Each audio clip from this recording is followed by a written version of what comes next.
Hey, what's up everyone? Welcome to Effects Maniac. This is Syed Mahmoud Amiri and welcome to another Maya tutorial, or better yet, a Maya effects series of tutorials after a very long time. So as you all know, my channel started with Maya tutorials. So I did this famous portal effect, Nparticles basics, Maya fluids, and blah blah blah. So what I wanted to do is create an effects series based on Maya 2023, and I want to update the tutorials, give you guys a couple more tips, and hopefully a lot more examples, and it'll be useful to you guys. So in the meantime, if you haven't subscribed to my channel, make sure to do so.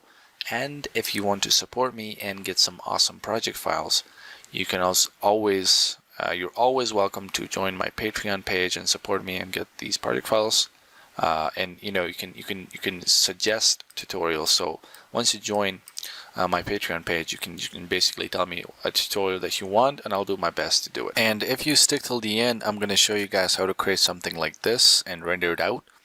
And after this tutorial, after we get the basics out of the way, in the next video I'm going to be talking about how to create something like this, which looks pretty beautiful. So we'll get the basics out of the way. In the next video, we're going to be talking about this. Alright, so stay tuned. Alright, so here we are inside of Maya 2023, and I am going to assume that you know the basics of Maya, meaning that you know how to navigate around and stuff. So basically, if you hold down Alt and left click and drag, you'll basically orbit around your 3D scene. If you hold down Alt and middle click and drag, it'll pan up and down, right and left. And if you use the wheel of the mouse, it'll basically zoom in and out. Right, and you hit F to frame your scene. No matter how far or how close you are, it'll basically frame it for you. Alright, so we're talking about effects, right, and particles and stuff. So normally you would be in this menu, modeling menu, and you can hit F2 for modeling, F3 for rigging, F4 for animation, F5 for effects. So you can either click here and hit F5 to switch to the effects category, and then we have Nparticles, fluids, and cloth, and hair, constraints, cache, fields, and solver, effects, and Bifrost, and all that. So we're going to be talking about Nparticles today. So if I click in the Nparticles menu, we basically have two types of particles. One is the legacy particles, and the other one is the the Nparticles, or the new nucleus engine particles. So the difference is the legacy particles are the old particle system of Maya, and the new one is actually supported by the powerful nucleus engine, which basically means if you create a particle system with the Nparticles, the particles can interact with the Ncloth, with Nconstraints and solver, and even probably the Bifrost fluids and stuff. So it's very powerful. So we're going to be talking about the Nparticles. Alright, so there's a bunch of ways you can create particles. So you can create an emitter and just go ahead and play it, but you can't go back because you just play it and it'll calculate. And one important thing that I want to talk about is if you click on this time configuration, whenever you're doing effects and simulations, you want to set your playback speed to play every frame. And what that's going to do is try to play every frame and calculate it, especially when the scene gets heavy. So sometimes you just set it to play 24 frames, which is real time. And if you play it, especially if you have a lot of particles, what that's going to do is it's basically going to force Maya to play back your simulation in 24 frames, and it might skip some frames, and the simulation might not be as accurate. So it's always better to set your playback speed to play every frame whenever you're doing simulations and dynamics work. So I hope it makes sense. I do want to emphasize on this. I always set this to play every frame, and save this. And now we have our particles. So if I play this, the particles are playing. And then if you turn on this cache option, what it's going to do is cache it to the disk, and you can now go ahead, move forward and backwards. So caching is basically to see the preview, but I don't recommend it while you're changing the particle properties. So that is one way of creating particles.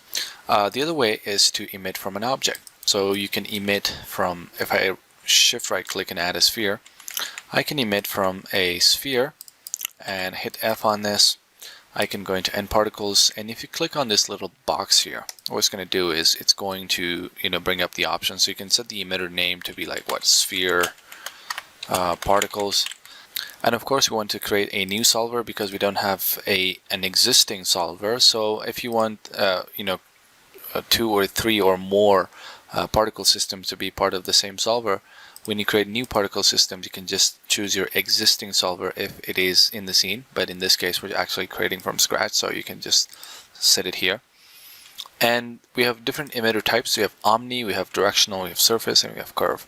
So omni is basically emitting particles from the volume of this object. And what it means, and of course, once you choose one setting, you can always change it later. It doesn't mean that you have to like do it right here. So if I select like omni and I create the particle systems, and if I play this, you'll see that it is creating the particles almost from every vertex of this object. You see that we have here and here, all of them are creating particles, and that will make it very slow to render and to calculate. So that's why what we can do is select the Nparticle, the Nparticle 2, because that's our new system, and hit Control A for the attribute editor, and we can go into the Nparticle shape. This is the most important part of changing and playing around with the particle settings. But then you also have the emitter. So if you go down to this object, there's a plus icon next to the sphere, and then we're going to take us to the emitter part. So we can set it to surface, and what we'll do is emit from the surface of this object. So I'm just going to go and zoom out a little bit, and now you can see that we have much more less particles. Of course, we can change the number of particles, like 1,000 particles per second, and then you go to the first frame and play it back, and we'll have a lot more particles. And then we have curve and volume. Volume is basically, it will define a volume from here: cube, sphere, cylinder, cone, and torus. So these are the objects that are available by default of Maya, but in this case we already have an object, so may as well set it to like surface. And then curve also, so you can create a curve. I can go here, probably like draw a curve just like that, and we will be taking a look at this in a dedicated sort of tutorial. We'll be creating the portal, so as we did in my previous tutorials. So you can go and select this and go to Nparticles, emit from object, and set it to curve, and create. And now the particles will be emitting from the curve as well. So that's one way to do it, and of course we'll be taking a look at it in a dedicated and separate tutorial. And I'm sorry if I'm going a little too fast, so I try to sort of explain everything along the way, and I don't want the video to be like an hour long, but still, I hope you're following me. So let's go ahead and delete the curve and the particles. So let's take a look at a bunch of the options of the particles. So I'm actually going to go and set it back to surface. So we already know that if you set the rate, we can control the rate, the amount of particles from here, and then we can control the speed. So the speed will be twice as fast, or we can set it to like 0.2 and it'll be very slow. And then we have normal speed, which is basically the normals of the object, also is pushing the particles outward. So if I select the emitter, if I set this to 0, then it'll be just like that. And the reason the particles are going down is because we have the nucleus engine, and that is causing the particles to go down, and that is the gravity right here. So if I set this to 0 and play around with this, the particles will just be just being born and will be there. So if I just right click or turn on the X-ray mode here, where is it? So if I click this, you'll see that the particles are just getting born and just staying still there. And that's why we don't have like any forces. We can go with like gravity direction, we can go with air density, and we can go with wind speed. So the wind is basically going on the X direction, which is like this way. So if I go back here and play this, you'll see that the wind will go there. We don't want that much, so probably like 0.2. And we have things like wind noise. So what that will do is like some noise, some randomness to the wind, just like that. And you can increase the wind speed, basically like that. And we usually we don't do like change the parameters here, because that's just not how it works. It will basically affect everything. And the way we will be doing it will be to use some of these fields and solvers, which again I will be doing a dedicated video on all of these. But just to like let you know, I will be doing a separate dedicated tutorial for these. So yeah, don't worry. But the thing I was talking about is we don't want to change the parameters of the object from the nucleus. So just set this to 0, air density and stuff. And then we have like use plane, right? So if I go back here and I'm just going to create a new scene from scratch, create a new sphere, just move it up and go to Nparticles, emit from object. We'll set it to surface 400, create. The particles are going to fall down, but they're not colliding with anything, right? But then in the nucleus engine, we have something like use plane. And the one thing that I do want to mention is that the nucleus engine is the same for the Nparticles, for the Ncloth, Nhair, and everything. So we have all these options for all of them. So if I turn on use plane and go back, you see that the particles will be colliding with the floor. And that is because if I go into the collisions tab, the particle says collide, and that's why they are colliding with the floor. But they're not colliding with themselves. You see that they're just stacking on top of each other, right? So if you want the particles to be colliding with themselves, you can just go turn on self collide, and what that will do is basically collide the particles with themselves. And let's take a look at some of the parameters in the particle shape. So we have the count, which is showing the count at every frame. So we have these many particles, and we have lifespan. So the particles are basically like going on forever, but if you want to limit them to a limited time lifespan, what you can do is set it to constant after 1 second, which is 24 frames in this case here.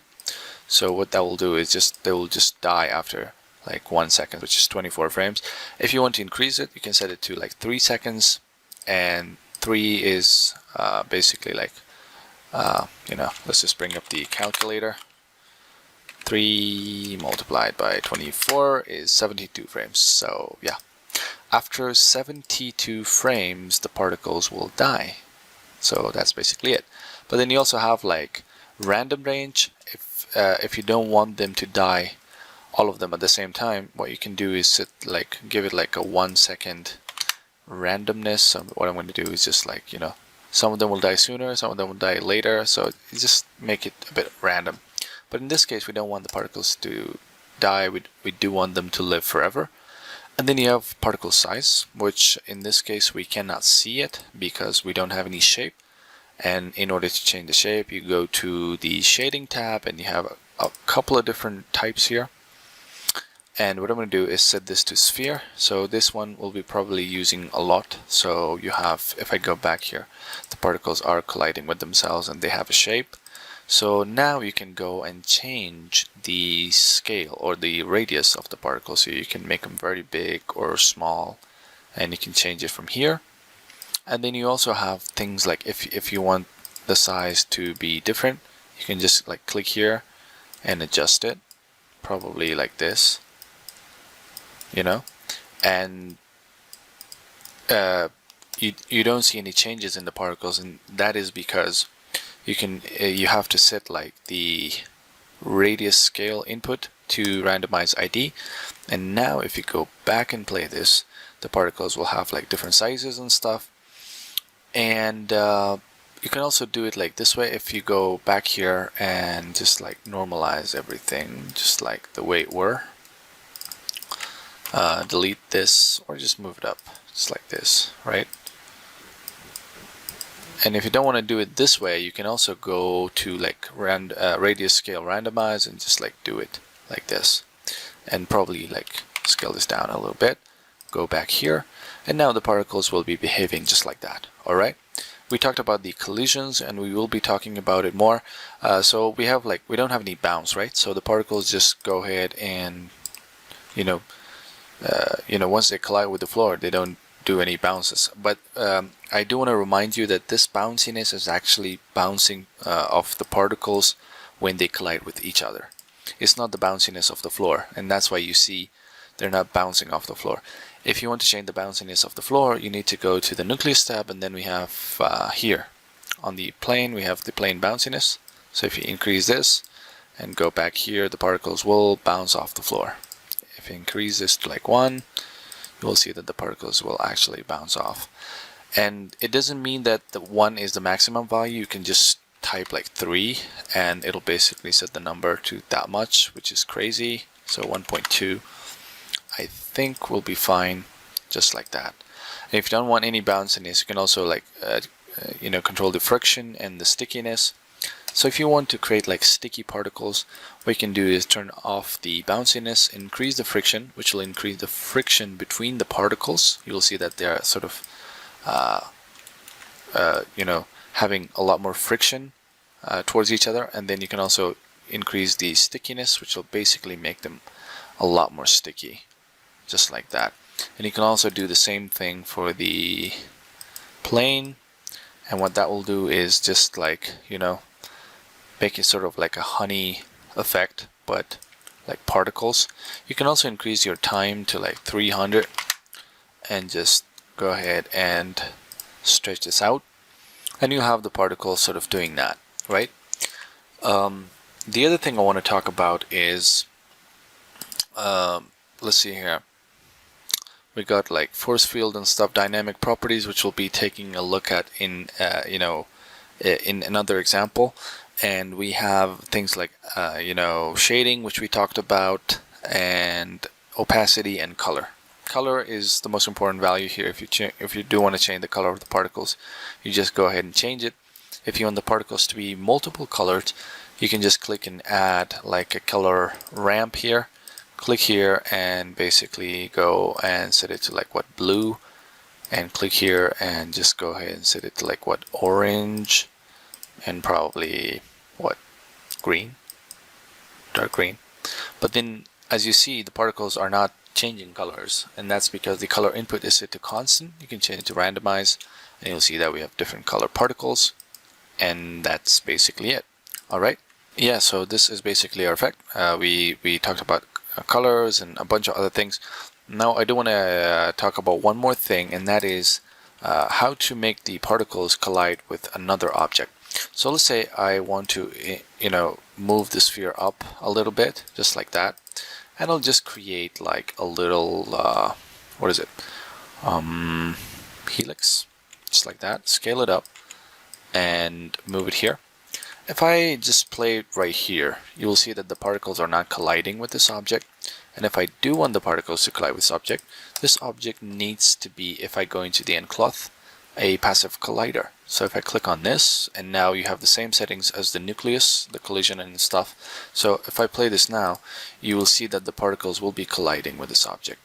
And the reason the particles are falling off differently from the object than they are with themselves is because we don't have the same settings in here. So as you remember, we have increased the friction and the stickiness, so might as well go ahead into the the end rigid and increase the friction and the stickiness. So now the particles will stick to the object as well, so just like that. And you see they're nicely colliding with the object. And you can always go ahead and like render this out, add some lights and stuff. So it's pretty simple. Just go ahead and go to Arnold, lights, and add like a sky dome, and we'll create a plane here. Sorry, not a cylinder but a plane. Just scale this up, and you can give like a material to this object or whatever. And if I go into the IPR, Arnold render view, and just like bring the IPR, so you see that the particles are actually rendering. And you can also go even like add like you could go to the rendering and add like a directional light, and go to Arnold and increase the exposure. Which direction is it? I think it is here, so I just move it out here and just like rotate it to be in that direction. So now you can see that the particles are actually being lit by that object. So you can render them out. And for the final example, I do want to show you this example right here, which is this one. So it's basically created using Nparticles, and it's rendered with Arnold as points. And I hope you guys are enjoying this and following me along. So I'm just going to go and create a new scene here. So to create that, we've used like a sphere again as the emitter. And I went ahead into the Nparticles and emit from object, of course, surface, and set it to like 1,000 particles per second. And of course, we can change them later. And as you know, by default, it has a gravity, which we don't want. So I'm just going to go to the outliner, go to nucleus, Control A, and set the gravity to 0. So just like that. We want the particles to be affected by these fields. Again, we'll be talking about them in a separate video. So if you want the fields and the solvers to affect your object, you need to select your Nparticle first. If you don't select it, it will not affect the particles. So select it here. Go ahead, create a turbulence field. Just click here, and you will see that we have a little bit of a turbulence. So you can increase that, the magnitude, which is basically the amount, and the attenuation is basically how much it will be. It's basically like the more particles are like sort of going away from the main source of the particles, the lesser the effect will be. So if you increase this, you will see that we have the attenuation, the strength of the force is actually in the middle, and as they go far from the object, you will see that we'll have less turbulence. So that is basically controlling that. So just like that, we want to set this to like 2.7, and of course frequency is like how many times per second, right? So we have this, and we'll be talking about a lot of these values in this dedicated tutorial for fields and solvers, so stay tuned for that.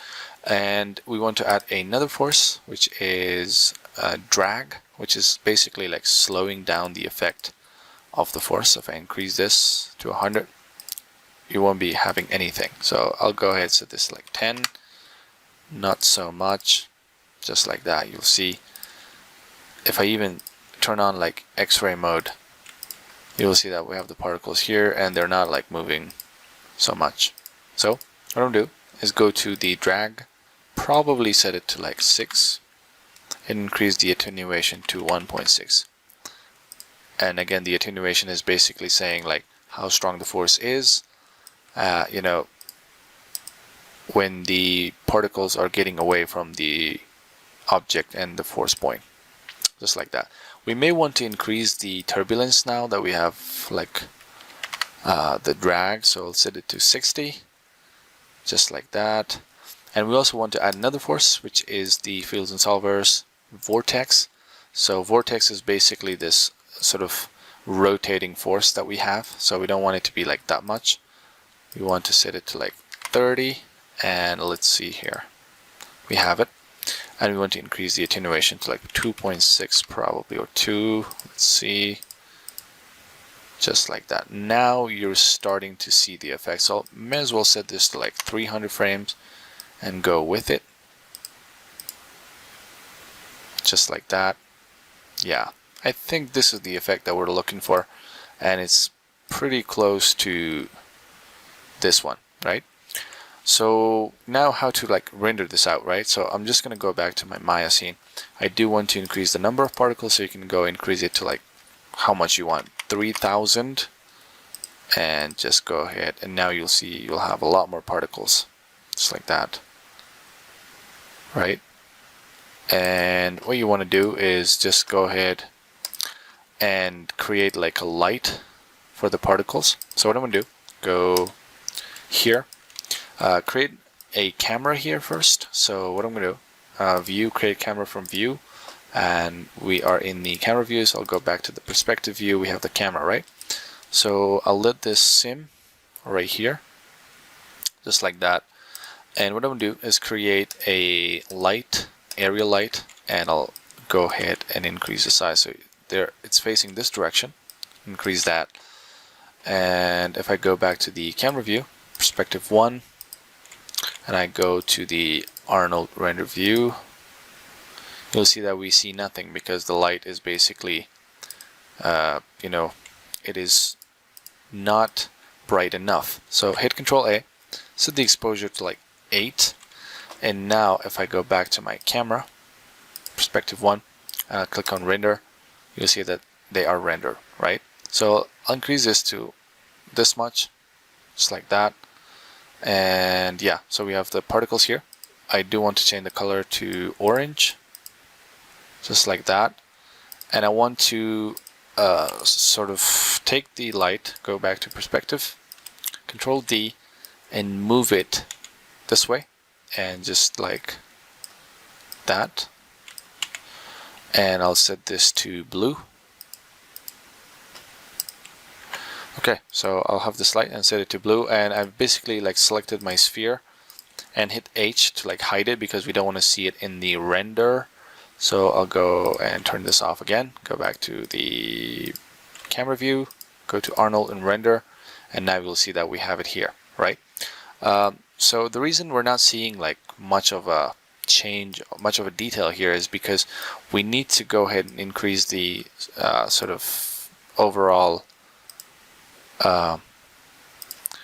render size. So what I'm gonna do is go here, set the Arnold render to 4 and the transmission to probably 3, go to the common tab and set it to probably like a 1080 frame, and I'll click here and adjust my camera to be here, and I'm just going to click render.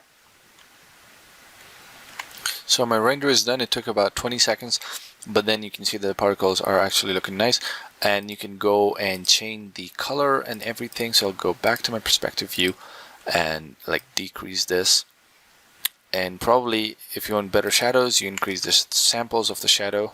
We'll be taking a look at this at the once we do like the portal effect.